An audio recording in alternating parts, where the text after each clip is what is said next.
Welcome to Morningstar. Today we're talking about Just Eat Takeaway, which has just released its annual results. With me here today is Yanis Pontikis, who's an equity analyst for Morningstar. He's just been on the call with Just Eat Takeaway, and he's got some instant reaction to the results. What's the top line, Yanis? So largely in line fiscal 2021 results, both for the revenue and adjusted EBITDA lines. Management reiterated the fiscal 2022 guidance. GDP and order growth performance has already been reported in January with the fourth quarter trading update. Three main takeaways here. First, better than expected North America and UK EBITDA losses, which could be a sign of lower competitive intensity in these markets.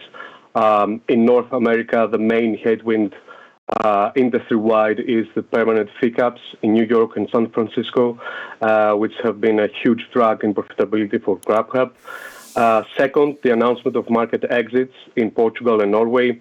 This is another sign of a gradual transition to a more normalized, rational market environment.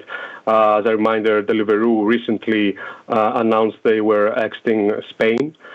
We think this is a slow but sure way of market repair in the food delivery space, with companies essentially reassessing capital allocation frameworks by focusing on markets with higher chances of winning. And third, strong balance sheet and plenty of optionality through the iFood stake, which in our estimates is worth about 3.5 billion euros. Essentially, a strong cash position is of paramount importance these days, as raising capital is increasingly getting harder and more expensive in the current capital markets environment.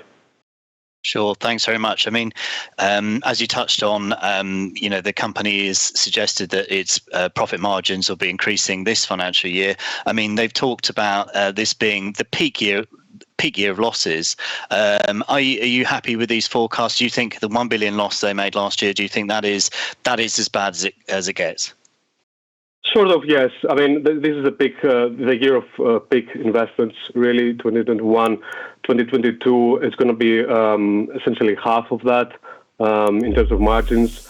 And then 2023, we expect the group to gradually start having a positive bottom line performance. Bear in mind, James, here that in food delivery, it's really important. Profitability it's really a function of what competition is doing, and whether competition is doing rational things in terms of capital allocation or not. Otherwise, if competition is irrational and you have a strong cash position, I think the best strategy going forward is to continue investing for growth, because when we're talking about food delivery companies, this is a network effect business. So you need to grow your top line in order to boost your network effects. Sure. And so you think that the company's dominant position will continue to work in its favour? I mean, I know it's always been one of your favourite picks in this sector. Do you think that's likely to continue? Yes, actually, Just Takeaway is a top pick in the space.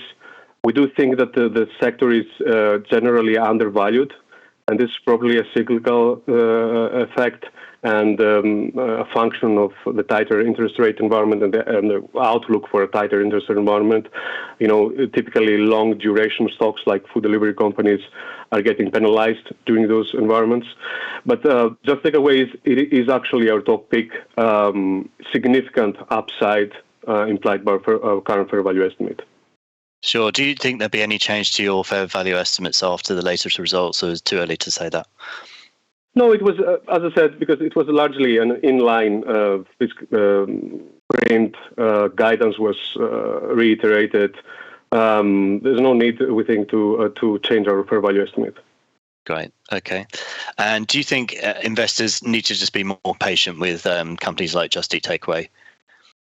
Yes, although we do see a couple of short to medium-term catalysts that will help in unlocking the value we believe Just Takeaway has. We do think that this is a very high return, low risk type of situation for patient investors. Do you really think that these stocks have moved behind the idea that they are pandemic stocks? People, once they've tried them, will continue using them even if there's no lockdown? Well, what we see in terms of app download data, usage, and growth rates in terms of order growth and GTV across the food delivery space is that the pandemic-related behaviors continue even post-pandemic. Although at a much slower pace, but still these companies will continue to grow at low double-digit rates in the foreseeable future, in our opinion. Super. Thanks very much for your insights, Yanis. For Morningstar, I'm James Gard.